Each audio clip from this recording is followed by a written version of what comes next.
wali wate ka do babanji ta jugubla ka do dore ta nye la harata ko jere je kulumi no e babanji jere je kuru bulo fara mi nu la kubita bi kembara naka wali wate ka do minu gijira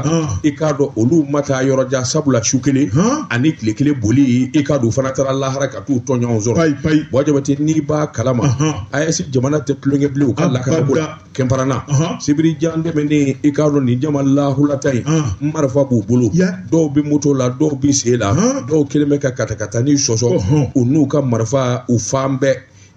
debelebe wajibati ka do nunu ngoni u ka dabali ni haklina na kemparana ko ni ubina yenda kulundi ka flengulundi ni ngadimi do jamana do arme someno ulula mena wajibati ka do sogoma fajiri sali nunu ngu kunda kemparana ka wajibati ka do yangadi yengi arme ko ni nyu sebo koro susu che min durai ni oni kene karabara kacha che kemei wajibati ka do ka damne sogoma da fo sufe kemparana ka ko ni baraka shudu chuo mu ba fu bi do flafla ala ni shu cha juya fe wali wate du ngera ka toro yebinga ni wale do fana ka tikal kulembo isha hakili de bula mi nye se warani sanje wali wate ka don yagara anitene furanjani mimbe kunda mu datula ku na dimido armina wali wate ka do somengero fana na mi nye chekeme bunyangwe wali wate ka do yolo fana yeraka atobuli laka do fanga so kungukulu ko sebane gala ko toni mi ndurai uyenwa wele da na mani nyora imbla ni wati na anaba wali wate ko kunda Burkina ka ja Burkina Faso ka olu keleme ka sangaba wulovla bele jile mine olu yu nato la jesa kusuma wajabati ka do mama kishi mama buli u ya toni bele jile daji sebene kala ko aname wajabati janu ka makura soro ko lu nege ku ka ke bamanji sabula mali keleme ka min damne ayse keleme ka min damne falila wajabati ati dabla kefni tabako fo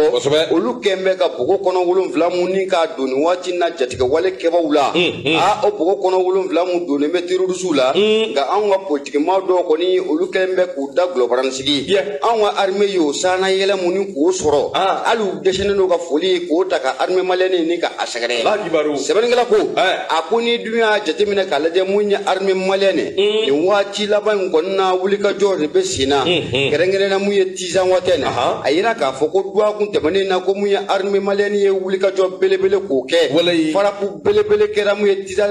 watene ale mara o konna la farapo muna kera sababu ye terrorist chamane be maru meganyama anyolu bela dile ningena ninka akaraba abana de sebenengala ko